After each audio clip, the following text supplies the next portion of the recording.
오늘은 그 바른 설교, 교리 설교라는 주제를 좀 나누고자 합니다. 오늘날 교회 안에서 교리가 점점 사라지고 있어요.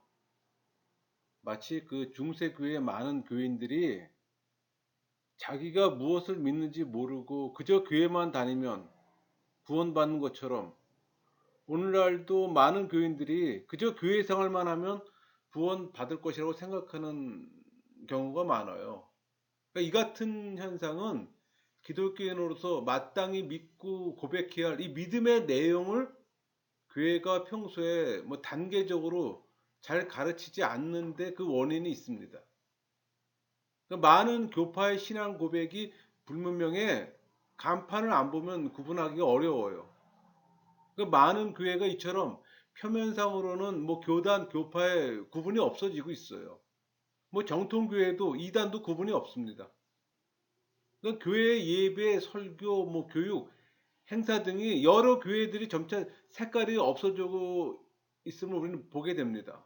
그러니까 이런 현상이 교회 개혁의 교리 아래 뭐 바람직한 어떤 성경적인 교회 방향으로 나아가는 것이라면 괜찮아요.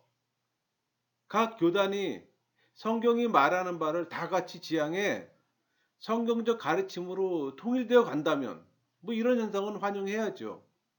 또 이런 일을 적극 장려해 노력해야 할 겁니다. 그러나 정반대의 방향으로 가고 있다는데 문제의 심각성이 있습니다. 이런 심각성을 생각하면서 교인들에게 왜 교리를 가르쳐야 하는지를 좀 나누고자 합니다. 교리 설교를 한다고 하면 의아하게 생각하는 분들이 있어요. 아, 성경을 설교해야지. 근데 여러분, 교리도 성경 말씀에 의존한 겁니다. 교리는 오직 성경에 의존해야만 온전한 교리가 될 수 있어요. 교리 설교는 교리의 내용을 설교하는 것이 아니라 교리의 원전인 그 성경 본문을 설교 본문으로 삼고 그것이 반영하고 있는 관련 그 교리 내용을 주제로 삼아 그것이 우리에게 던지는 그 메시지를 설교하는 겁니다. 그래서 계시에 근거한 설교예요. 기독교 신앙의 기준은 이 교리라는 이 논리성과 이 체계성을 가진 일관된 주제들에 대한 설교라는 그 독특성과 권위를 갖고 있어요. 인간 구원의 진리인 교리가 갖고 있는 영적 차원에 집중하는 겁니다. 여러분, 교리 설교는 주제 설교, 강의 설교는 또 다른 참신하고도 은혜스러운 설교의 새 지평을 열어줍니다. 신자들이 믿는다고 할 때 믿음의 내용이 뭘까요? 쉽게 표현하면 뭐 갈라디아 2장 20절입니다. 내가 그리스도와 함께 십자가에 못 박혔나니 그런즉 이제는 내가 사는 것이 아니요 오직 내 안에 그리스도께서 사시는 것이라. 이제 내가 육체 가운데 사는 것은 나를 사랑하사 나를 위하여 자기 자신을 버리신 하나님의 아들을 믿는 믿음 안에서 사는 것이라. 예수 그리스도의 죽으심과 부활하심 그것에 참여함으로써 구원을 얻어요. 그러니까 선언적 표현입니다. 복음의 압축이고 선포된 복음이에요. 그 내용의 확대가 사도신경이고 웨스트민스터 소교의 문답이고 기독교 강요예요. 그 복음을 교리라는 틀로 체계화시켜서 믿는 겁니다. 그래서 교리를 알아야 하고 성경을 배워야 하는 겁니다. 성경에서 그리스도 인격과 사역을 배울 수 있잖아요. 또 배워야 하는 거고. 왜? 그리스도를 알아야 하기에. 보이지 않는 하나님의 실체가 예수 그리스도잖아요. 삼위 하나님을 배워야 하는 겁니다. 구원의 교리를 배워야 하는 거고. 그래야 복음이 뭔지를 알아요. 그리스도를 통해 성령을 알고 성부를 아는 겁니다. 교리를 모르면 믿음의 내용을 모르는 거예요. 많은 이들이 구원 교리와 조직 신학을 구분 못합니다. 교리는 우리가 믿는 핵심이고 조직 신학은 학자들이 그 교리에 대해 다양한 주장을 하는 거예요. 그러니까 십자가 복음은 교리가 아니다라고 주장하는 분이 있어요. 신학적으로 무지한 분입니다. 십자가 복음을 체계화시킨 것이 교리예요. 그것을 믿는 겁니다. 교리는 성경을 해석하는 틀이에요. 여러분 동일한 성경 구절을 정통교회와 신천지가 다르게 해석합니다. 왜 다르게 해석할까요? 그들은 성경을 해석하는 틀, 교리가 없어서 그런 겁니다. 교리라는 틀이 없으면 진리 도출이 보는 사람마다 달라집니다. 진리는 하나인데 말하는 자마다 왜 성경에 있으니 다 진리라고 주장을 하는 겁니다. 세상 학문의 최고봉이 철학이에요. 신학은 신에 대한 학문이잖아요. 교리로부터 아이디어를 가져옵니다. 풀어가는 과정은 철학의 도움을 받아요. 신학은 오류가 있어요. 많아요. 물론 교리에도 오류가 있어요. 학자와 목회자들이 다양한 신학의 관점을 수렴해 신조를 만들어낸, 그래서 오랜 동안 많은 사람들이 의견 정리해서 교리를 만들었어요. 진리를 설명하기 위한 틀이 교리입니다. 제가 질문 하나 할게요. 11조 동성애 교리일까요? 신학일까요? 신학이에요. 여러분, 신학은 다양한 관점으로 주장을 펼 수 있다고 그랬잖아요. 그러니까 11조 동성애는 하나님의 구속사가 아니에요. 그런데 교리라고 착각을 합니다. 왜? 교리의 무지 때문에. 교리는 구원에 초점을 맞춥니다. 구원을 벗어나면 모두 신학의 범죄에서 살아요. 교리는 철학이나 기타 학문의 결과가 아니에요. 이는 절대적으로 계시에 의존한 사색과 신앙의 결과로 오직 성경 계시 자체에 근거해서 세워진 진리의 체계입니다. 교리의 영원한 근거는 성경이며 성경에 의존한 교리는 권위와 가치를 갖는 겁니다. 목회자는 성경을 가르치는 사람이 있잖아요. 목회자는 설교하고 성경을 가르침으로써 교회를 인도하는 사람이에요. 교인들의 영적 성숙은 목회자의 성경 이해와 성경을 설교하고 교육하는 질과 양의 그 영향을 받습니다. 그러니까 목회자가 목회를 한다는 것은 무엇보다도 먼저 끊임없이 성경을 공부하는 것을 의미합니다. 먼저 교파의 구분 없이 그리스도인이 고백하는 신앙 고백인 이 사도신경, 니케아 신경 등 이 보편적인 신조들과 그 내용에 대해서 가르치는 걸 중심으로 이 문제를 한번 나눠보고자 합니다. 그래야 이 교리는 이 교파 의식을 조장하는 것이라는 오해에서 자유로울 수 있기 때문에. 그래서 설교는 보편적 신조들에 대한 어떤 성경적 가르침으로부터 시작하는 것이 좋습니다. 여러분, 참 교리는 개혁주의 교리 하나입니다. 교리를 음악에 비유해 설명할게요. 음악의 장르는 클래식 하나뿐입니다. 클래식은 음악의 본질이에요. 팔음계가 있잖아요. 이 클래식의 본질을 변형시켜서 현대음악, 팝, 발라드, 전통 사물놀이로 변형이 됩니다. 그래서 삼음계, 오음계, 칠음계로 변형을 시키는 거예요. 교리도 마찬가지입니다. 개혁주의 교리 하나뿐이에요. 다른 것은 변형된 겁니다. 그러니까 기독교 안에서 이단시합니다.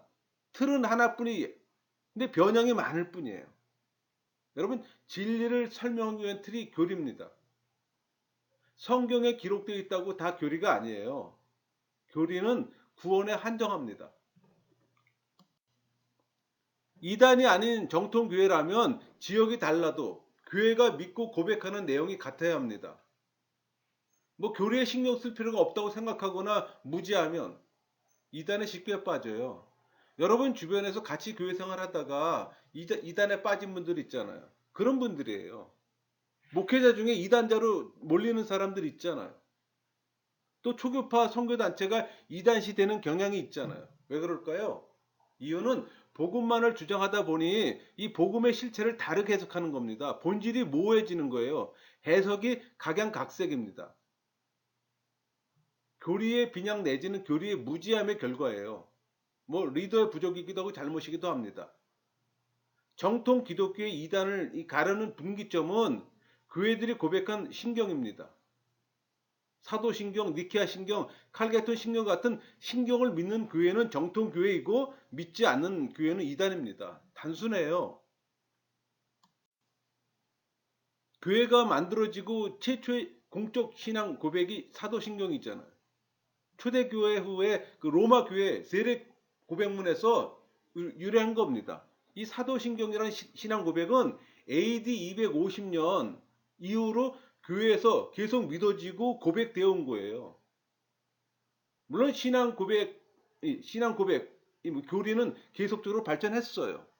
그래서 1517년 종교개혁 이후에 이 개혁주의 개신교 가운데 다른 교파인 루터파, 영국 성공회, 그리고 교회사에서 발생한 감리교, 성결교, 오순절 등 가지고 있는 그 교파나 자유주의, 세대주의들이 확대됐습니다.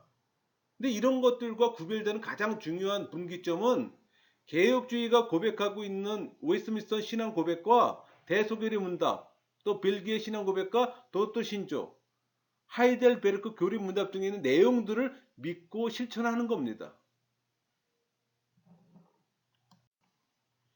오늘날 우리도 이 교회와의 연관성을 지닌 공교회에 속해 있는 교회임을 생각하면서 같은 신앙 고백을 해야 하는 겁니다. 이단이 아닌 정통교회라면 역사적인 정통교회와 같은 신앙 고백을 해야 하는 거예요. 그리고 신앙 고백을 내용에 대한 어떤 이해 없이 고백한다는 것도 무의미해요. 또 그 내용을 가르치지 않고 성도들이 그 신앙을 고백한다는 것은 무지의 맹신행위입니다. 여러분, 역사적 교회는 항상 사도신경을 가르쳐 왔고 또 그것을 설교를 통해 가르쳤어요. 또 그것이 우리가 믿는 교리고, 우리도 이 내용을 설교와 교육으로 가르쳐서 고대 교회와 함께 같은 신앙의 내용을 고백해야 합니다. 여러분, 성경은 이단도 사용하고 믿어요. 신천지라는 이단도 성경을 믿잖아요. 그들과 우리들의 차이가 뭡니까? 많은 사람들이 자신들이 고백하는 이 고백의 의미를 알지도 못하면서 그리스도인이라고 하는 이 로마 카톨릭 교회를 개혁하기 위해서 종교 개혁자들은 성경대로 믿는 바의 교리를 열심히 가르쳤습니다. 그래서 종교 개혁 당시 사람들은, 개신교들은 자신들이 고백이 무엇인지 아는 그리스도인이라고 얘기했습니다. 이것을 명심해야 합니다. 현대 교회도 믿는 바를 가르치는 설교를 할 수 있어야 하는 겁니다. 설교의 본질은 해석 또는 논증이 아니에요. 그것은 설교자가 은혜 받고 확신하는 바, 그 시대를 향한 하나님 말씀의 선포입니다. 그러기에 설교는 언제나 설교자 개인의 어떤 감흥이나 철학 사조가 아니라 오직 영원한 하나님의 불변의 말씀인 성경에 근거하여야만 하는 겁니다. 성경에 하나님 말씀을 뽑아낸다고 해서 그게 설교가 아니에요.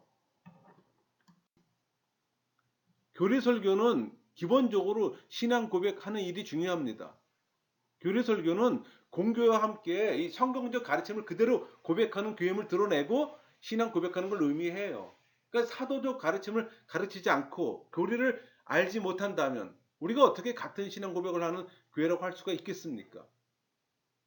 교리의 내용을 성경의 근거에 정확히 이해하고 또 그것에 근거해서 우리의 믿는 바를 바르게 고백하는 겁니다. 그래서 사도들의 가르침을 따라 역사적 교회가 고백한 이 신앙 고백을 이해하고 또 동일한 신앙 고백을 해야 하는 겁니다. 교회는 시대의 변함 없이 같은 신앙 고백을 하면서 또 같은 신앙으로 나아가기 위한 교육을 시킨 걸 또 의미합니다. 우리 세대만 제대로 신앙 고백하는 것으로 교회가 든든히 서갈 수 있는 건 아니에요. 교회는 후대에 물려줌으로 그 신앙을 지켜가기 때문에 교리 설교는 다음 세대를 가르치는 교육의 의미도 있어요. 일단 함께 같은 신앙 고백을 하는 과정이 있으려면 우리들이 성경의 근거에서 믿는 교리를 잘 가르쳐야 하고 또 함께 그 내용을 모두가 제대로 신앙 고백할 수 있어야 하는 겁니다. 왜? 교리가 믿음의 내용이고 뿌리이기 때문에. 그러나 교리 설교에 대한 이해함이 부족합니다. 그리고 그 교리의 무지함 때문에 교리 설교를 하지 않는 경향도 있긴 있어요. 여러분, 교리 설교에 대한 이해가 부족할 때 갖는 대표적 오해가 있습니다. 교리는 복음의 가르침과 다르다. 그러므로 교리를 가르치지 말고 성경을 가르쳐야 한다고 왜곡된 주장을 하는 분이 있어요. 아니요. 복음을 체계적으로 정리한 게 교리입니다. 성경 해석의 틀이 교리예요. 또 교리 설교는 주제 설교처럼 서로 연관성을 갖지 못한다. 아니요. 교리를 바르게 알지 못하고 있는 주장이에요. 가장 확실한 연관성을 갖고 있습니다. 또 교리 설교는 지루하고 재미가 없어서 신자들이 싫어한다. 설교의 재미를 가미하면 그때부터 설교가 아니에요. 강연이고 만담이에요. 구원의 생사를 가르는 설교인데 재미 타령하는 게 말이 안 되죠. 그래서 뭐 교리 설교는 교회 확장에 장애가 된다. 이 모든 것들은 철저한 무지와 오해입니다. 물론 신학적으로만 접근하면 그럴 수도 있어요. 그래서 교리 설교를 하는 기본적인 방법을 제시하고자 합니다. 먼저 성경 강해가 이루어진 다음 교리를 가미해야 해요. 그러니까 설교자가 교리 설교를 하려면 설교자가 확고한 의지가 있어야 합니다. 이 설교는 교리적 내용의 주입이 목적이 아니고 우리 믿음의 내용이 성경에 근거한다는 것을 보여주는 겁니다. 그러므로 교리 설교는 그 하나하나로 보면 성경을 강의하는 강해 설교가 될 수가 있어요. 당연히 주제 설교를 피하게 됩니다. 교리를 1차적인 연구 분야로 삼는 이 신학의 분야가 조직 신학이잖아요. 그래서 많은 사람들이 오해를 하는 거예요. 이 조직 신학은 기존 교리를 학문의 대상으로 연구하는 동시에 보다 명료하고 체계적인 새로운 교리 체계의 수립을 끝없이 시도합니다. 또 절대 불면의 이 초월적 진리에 대한 이론 체계인 교리는 그 속성상 논리성과 어떤 유기적 체계성의 확보가 철저히 요청돼요. 이는 오로지 엄정한 이 조직 신학적 토대 위에서만 가능한 겁니다. 강해 설교 방식은 본문을 연속적으로 강의하면서 그 본문이 의미하는 바를 드러내는 방법이 있잖아요. 또 다른 성경 강해 방법은 설교자가 성경의 본문을 익숙히 알고 있는 것에 근거해서 그 어떤 교리를 언급하는 겁니다. 그러니까 설교를 제대로 하려면 설교자는 교리에 대한 확실한 이해와 성경 본문에 대한 이 확실한 이해가 선행되어야만 되는 겁니다. 성경만 잘 안다고 이루어지진 않아요. 교리를 확실히 알지 못하면 그 교리가 과연 어떤 성경적 근거를 가지고 있는지를 모르게 돼요. 그럼 성경에서 뽑아내지는 못하게 됩니다. 교리의 성경적 근거를 알지 못하면 교리 설교가 아니에요. 그런 식의 설교가 계속되면 교리 설교는 성경의 가르침과 다르다는 생각을 갖게 됩니다. 예를 들면 주제 설교에서 성경 본문을 잡아놓고 본문의 내용과 상관없이 자기의 이야기하는 경우들을 보잖아요. 그런 결과를 초래하는 겁니다. 그러므로 설교자가 교리의 성경적 근거를 확실히 알고 있는 것이 중요해요. 이 교리 설교를 할 때 이 근거가 되는 이 성경 본문을 귀납적 관점에서 해석한 것에 근거해 그 안에 내포된 이 교리를 이끌어내는 일이 중요합니다. 또 관주 성경도 활용하고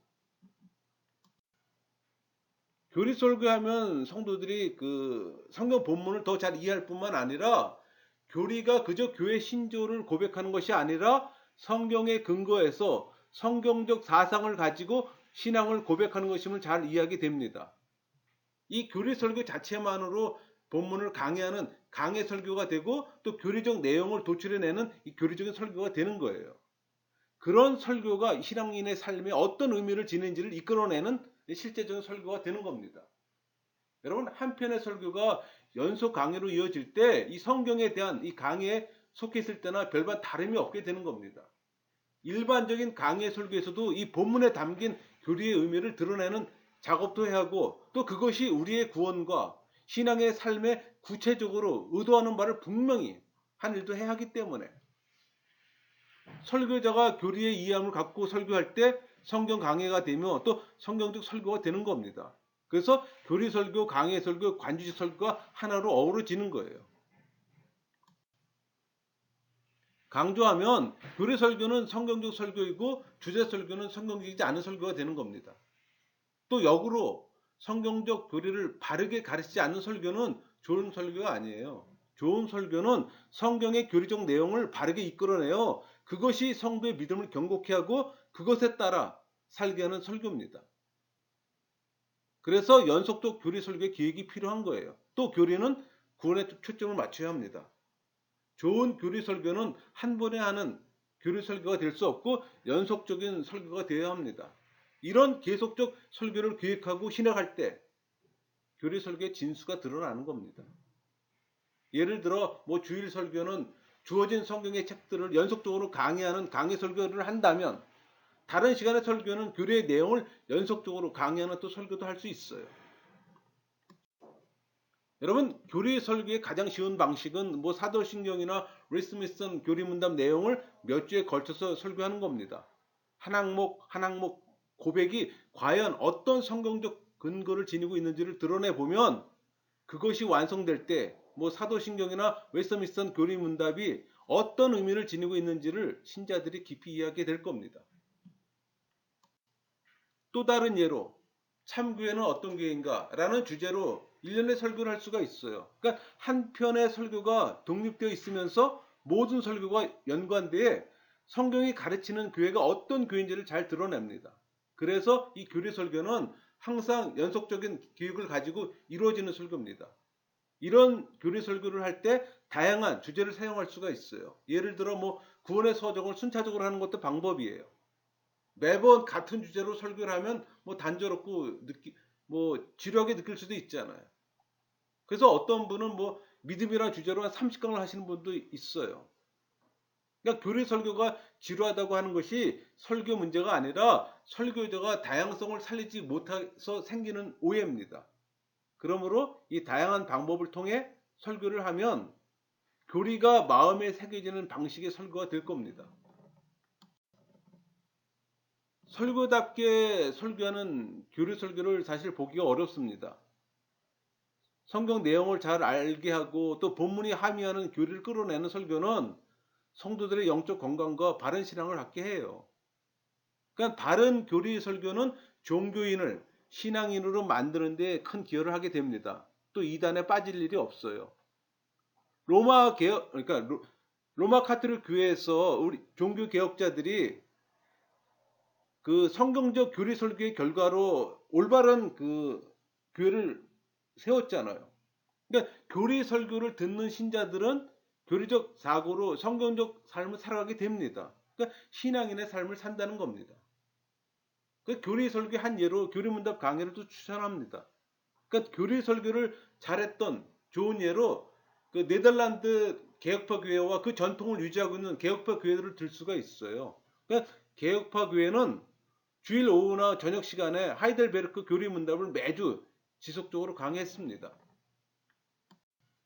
그러니까 52주로 구성된 이 하이델베르크 문답을 지속적으로 가르친 교회는 자신들이 고백하는 신앙 고백의 의미를 명확히 알고 또 그 성경적 근거를 분명히 하는 교회예요. 이것은 매우 좋은 전통입니다. 때로는 몇 년에 걸쳐서 그 내용을 강의하기도 합니다. 성경적 근거를 분명히 하는 방식으로 설명하는 게 좋아요. 내용을 성경의 근거에서 강론하다 보면 그 교회는 여러 가지 다양한 방식으로 그 내용을 들을 수가 있는 겁니다. 그러니까 웨스트민스터 소교리 문답과 하이델베르크 요리 문답은 이 개신교 교리 문답의 양대 산맥이 있잖아요. 종교 개혁 전통의 또 소중한 유산이기도 하고 또 하이델베르크 요리 문답뿐만 아니라 웨스트민스터 소교리 문답도 마찬가지예요. 현재까지 작성된 개신교 신앙 고백 가운데 웨스트민스터 신앙 고백과 웨스트민스터 대소요리 문답만큼 이 성경 전체를 체계적이고 또 풍부한 성경적 근거를 제시한 신앙 고백서가 없어요. 그러니까 웨스트민스터 교리 문답을 잘 가르치면 교리가 살아있음을 성도들이 분명히 알 수 있게 되고 또 자연적으로 교회 개혁과 모든 성도들의 신앙 성장이 이루어집니다. 또 이단에 빠질 일도 없고 그러니까 종교인이 신앙인으로 또 변모되는 경험을 할 겁니다. 여러분 거룩한 공예는 신조예요. 교리예요. 교단별로 신조가 있어야 합니다. 니케아 신조, 웨스트민스터 교리는 변천하면서 정립됐어요. 천여 명 이상의 학자와 목회자들이 3년 넘게 만든 신조잖아요. 그래서 오류가 적은 겁니다. 교리는 진리를 이해하기 위한 교회 집단 지성이 만든 틀이에요. 정리할게요. 강단에 살려면 교리 설교가 살아야 합니다. 모든 교회가 교리 설교하는 날을 기대합니다. 물론 이 일은 쉬운 일은 아니에요. 설교자들이 성경 내용도 잘 알아야 하고 또 교리 내용도 잘 알아야 하기 때문에. 근데 문제는 설교자들이 바빠요. 또 무리하지 않고 생동감 있게 현실적 적용도 해야 합니다. 또 성도들의 수준과 그때의 사고방식도 잘 알아야 하기 때문에. 그래야 바른 방향으로 이 사고방식과 사고의 내용을 고쳐가고 효과적으로 그런 내용의 변화를 이루게 할 수 있기 때문에 여러분, 교리는 성경으로 제안합니다. 성경으로 설명해요. 하나님이 인간을 구속하는 이야기면 제한적입니다. 교리는 하나입니다. 하나의 틀이에요. 교리가 다르면 이단입니다. 전 늘 주장해요. 모든 설교는 교리적이어야 한다고. 복음이 교리예요. 또 교리는 불붙는 지성이기도 하고 또 설교자들에 의해서 불붙어야 합니다. 목회자는 교회 지도자고 목회자의 수준과 교인의 수준이 함께 갑니다. 목회자가 건강해야 교회가 건강해지고 목회자가 병들면 교회도 병들어요. 16세기 종교개혁이 증명했잖아요. 중세 교회 타락의 이유는 목회자의 수준 미달과 타락이었습니다. 종교개혁의 중요한 역할은 수준 높은 목회자의 교육과 수준 높은 목회자가 배출된 것이라고 말할 수 있어요. 그러니까 한국 교회의 위기는 목회자의 위기고 교회 개혁과 성숙은 목회자의 개혁과 성숙에 달려 있습니다. 그러니까 교회의 건강과 성숙의 기준은 뭘까요? 아마 가장 중요한 기준은 성경을 바르게 가르치는 겁니다. 교회는 성경의 기초에 성경대로 믿고 예배하고 살아가는 공동체입니다. 참 교회는 성경을 바르게 가르치고 성경대로 살아가는 일이 일어나는 뜻입니다. 교회가 병들었다는 것은 성경을 바르게 가르치지 않고 성경대로 바르게 살아가는 일이 부족하다는 뜻이에요. 여러분, 좋은 설교는 강해적입니다. 성경에 근거한 교리에 충실한 것이어야 하고 또 현실의 적합성을 지녀야 하고 또 성도와 교회를 변혁시키는 능력도 지녀야 합니다. 그리고 이 모든 것은 서로 분리될 수가 없어요. 모든 것이 함께 어우러져 좋은 설교인 겁니다. 모든 교회의 설교가 이런 설교가 되면 참 좋겠네요. 언제 어디서 설교를 듣던지 성경의 내용을 바르게 알게 되고 또 그것이 가르치려는 이 교리를 정확히 이해되어야 합니다. 성경을 체계적이고 종합적으로 바르게 이해하고 설교하는 또 가르치는 교회가 되기 위해서는 목회자나 성도가 계속적인 연구가 필요합니다. 여러분, 성경은 선민 이스라엘 역사의 현장에 주어졌던 하나님 계시 자체의 모음집이잖아요. 교리는 이런 말씀을 나타내는 바 인간 구원의 진리를 체계적으로 집대성한 겁니다. 그러니까 성경이 기독교 신앙의 궁극적 근거라면 교리는 기독교 신앙의 표준이에요. 그러니까 교리는 성경에 의존하고 성경의 진리는 교리를 통해 바르게 정립되는 겁니다. 그래서 성경과 교리는 언제나 함께 연구되고 선포되어야 합니다. 강의를 마치겠습니다.